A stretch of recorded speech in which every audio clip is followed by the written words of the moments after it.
Introduction. Cet ouvrage n'est pas un livre comme les autres. C'est un guide de prière composé de plusieurs enseignements sur l'intercession.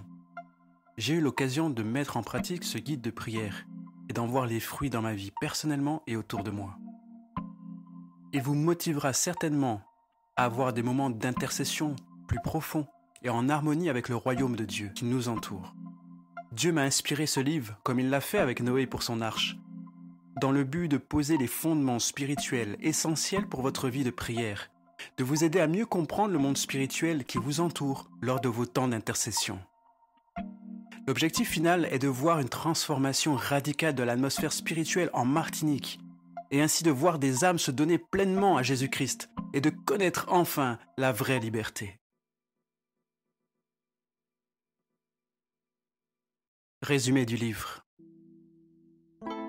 Ce livre vous donnera un équipement supplémentaire pour une vie de prière victorieuse, afin de gagner à Christ votre famille, vos amis et votre ville en Martinique. Tout au long de ce livre, je vous expliquerai avec des mots simples comment se positionner dans la prière pour qu'elle soit efficace et puissante contre les dominations et les principautés démoniaques de la Martinique qui seront détaillées par la suite. Vous vivrez certainement des délivrances personnelles quant au manque de sanctification, de pardon, d'amour et d'unité, ou encore par la vie de l'Esprit de Dieu sur l'esprit de mort. Chaque semaine, nous irons de plus en plus en profondeur dans la connaissance du monde céleste, afin de mieux comprendre ses enjeux et comment interagir avec les entités spirituelles qui nous entourent.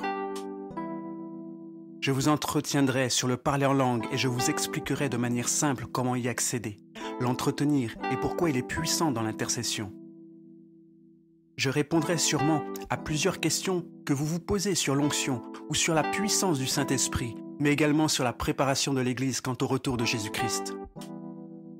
J'aborde également dans ce livre notre identité en tant que chrétiens, et j'y consacre un chapitre entier pour vous, les femmes qui enfantaient physiquement les ambassadeurs de Jésus-Christ sur la terre. Je recommande ce livre à tous les chrétiens qui veulent changer de dimension dans la prière, changer ou simplement développer une relation d'intimité personnelle avec Dieu dans une dimension plus profonde.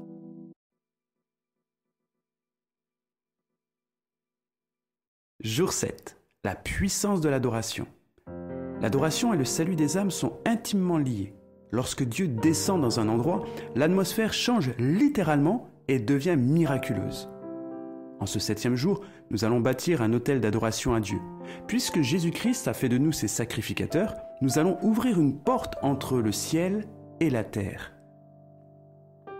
Apocalypse chapitre 1 déclare au versets 5 et 6 « À celui qui nous aime, qui nous a délivrés de nos péchés par son sang, et qui a fait de nous un royaume des sacrificateurs pour Dieu son Père. »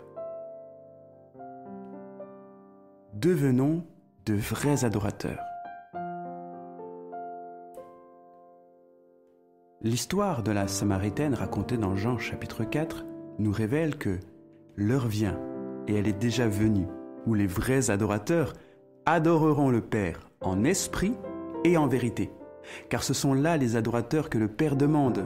Dieu est esprit, et il faut que ceux qui l'adorent en esprit et en vérité.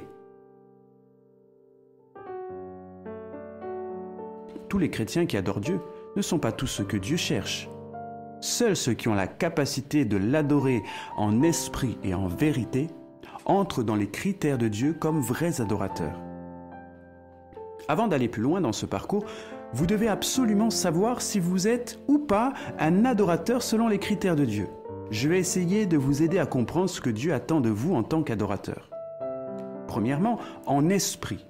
Dans Actes chapitre 2 verset 11, la Bible nous raconte que les disciples se sont tous mis à parler en langue et que certains étrangers qui étaient présents dans la ville les entendirent dire des merveilles de Dieu. Les disciples étaient tous remplis de l'Esprit de Dieu et l'Esprit de Dieu adorera toujours Dieu. Pour adorer Dieu en esprit, vous avez besoin d'être rempli de l'Esprit et de vous laisser inspirer par lui dans votre adoration. Deuxièmement, en vérité. Dans 1 Timothée chapitre 2 verset 8, l'apôtre Paul nous recommande de prier le cœur pur, sans colère ni mauvaise pensée, et être capable de le faire partout sans en avoir honte. Dieu ne cherche pas les chrétiens du dimanche ou seulement ceux qui le sont lors des réunions. Il ne cherche pas des chrétiens adorateurs en apparence, mais ceux qu'il désire plus que tout, ce sont des adorateurs qui vivent ce qu'ils disent. Le Père recherche des adorateurs qui sont vrais et qui reflètent à l'extérieur leur vérité intérieure, c'est-à-dire leur attachement profond et secret à Dieu. Je vous invite donc à prier pour votre vie. Demandez pardon à Dieu si vos pensées sont encore distraites par la colère, la rancune, la jalousie ou toutes sortes de mauvaises pensées lorsque vous vous présentez devant lui. Demandez au Saint-Esprit de vous remplir totalement, de venir en vous, de vous inspirer, soit par le don de parler en langue ou par des chants et des cantiques nouveaux. Prions ensemble. Enfin, nous devons renverser les autels des dieux étrangers. 1 Samuel chapitre 2 verset 30 déclare « J'avais déclaré que ta maison et la maison de ton père marcheraient devant moi à perpétuité.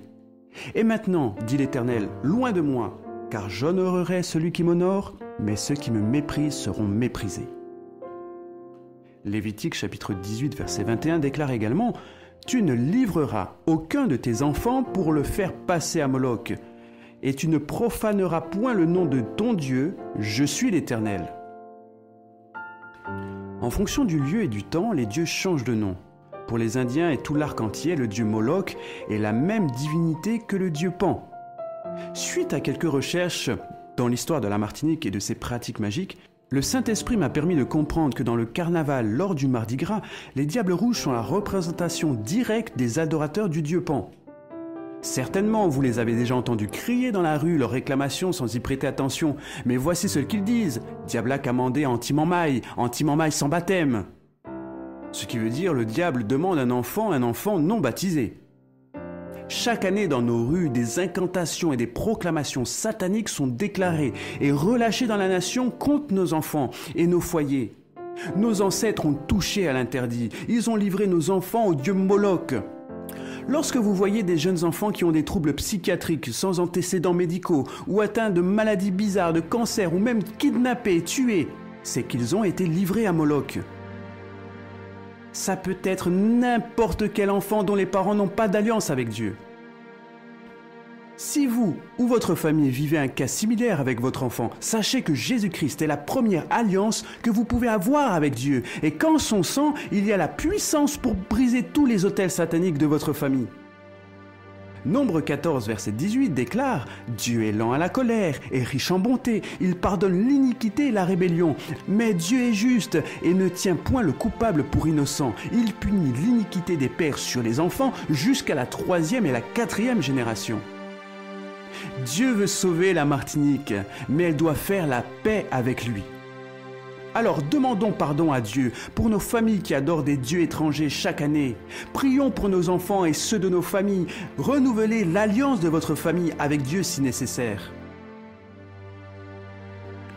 Deutéronome chapitre 12 versets 1 à 3 déclare « Voici les lois et les ordonnances que vous observerez et que vous mettrez en pratique, aussi longtemps que vous y vivrez dans le pays dont l'Éternel, le Dieu de vos pères, vous donne la possession.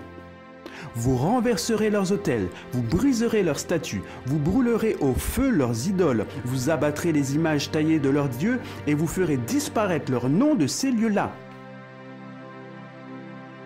Si nous voulons voir la Martinique profondément transformée, nous devons renverser ensemble les autels bâtis à d'autres dieux, les autels démoniaques. Nous devons également fermer les portes spirituelles au monde des ténèbres, afin de saturer le ciel de louanges et d'adoration pour accueillir Jésus-Christ, le roi des rois, en Martinique. Prenons un temps de déclaration ensemble. Alors renversons spirituellement les autels des faux dieux de la Martinique. Mettons leur nom dans l'oubli au nom de Jésus-Christ. Déclarez que toutes les portes spirituelles qui ouvrent des passages démoniaques sur la terre au moyen de l'adoration païenne soient maintenant condamnées et scellées au nom de Jésus. Déclarez qu'aucun dieu ne touchera vos enfants, vos familles, votre couple au nom de Jésus-Christ. Déclarez votre victoire pour vous et votre famille maintenant au nom de Jésus-Christ. Nous avons la victoire par l'adoration. Actes chapitre 16, versets 25 et 26 déclare « Paul et Silas priaient et chantaient les louanges de Dieu, et les prisonniers écoutaient. Tout à coup, il se produisit un grand tremblement de terre, au point que les fondements de la prison furent ébranlés. Au même instant, toutes les portes s'ouvrirent et les chaînes de tous les prisonniers se détachèrent. 1 Samuel chapitre 16 verset 23 déclare « David prenait la harpe et jouait de sa main. Saül respirait alors plus à l'aise et se trouvait soulagé, et le mauvais esprit se retirait de lui. » Dans l'adoration, il y a une puissance capable de briser les chaînes de la servitude.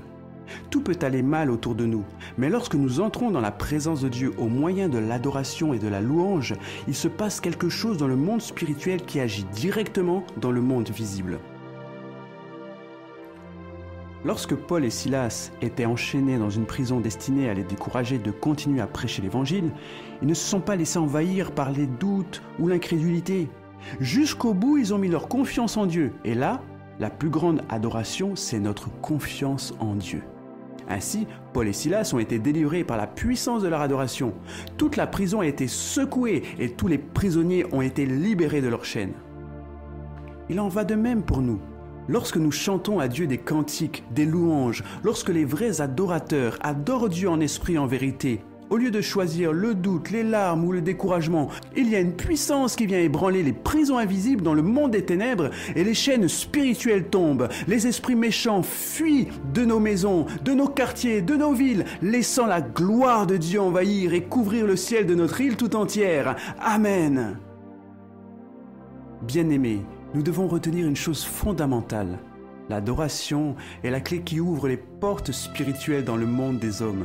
C'est-à-dire que lorsque nous élevons un autel d'adoration en l'honneur de notre Seigneur, nous ouvrons un passage spirituel entre le royaume des cieux et notre monde. Rappelez-vous de l'histoire de Jacob lorsqu'il vit en songe une échelle qui est appuyée sur la terre et son sommet touchait au ciel, sur laquelle les anges montaient et descendaient. Dieu a permis à Jacob de voir en songe ce qui se passait réellement dans le monde spirituel. C'est pour cette raison que parfois dans nos réunions, l'atmosphère semble lourde. C'est parce qu'il n'y a pas de chemin ouvert. Si nous voulons saturer notre île de la gloire de Dieu, par exemple, il faudra que chacun d'entre nous élève un autel d'adoration permanent afin que le barrage spirituel qui est au-dessus de la Martinique cède et que tous les anges montent et descendent pour accomplir la volonté de Dieu. Ainsi, proclamons encore une fois la victoire de Jésus-Christ comme l'ont fait Paul et Silas. Poussons des cris de réjouissance et de louange car notre Dieu vient nous délivrer. Proclamons le nom de Jésus sur notre île. Proclamons sa victoire en son sacrifice à la croix et rappelons-le à nos ennemis. Adorez-le maintenant, quelles que soient les difficultés, chantez un cantique nouveau à la gloire de Dieu. Dressez en son honneur un autel permanent d'adoration. Ainsi, prions ensemble.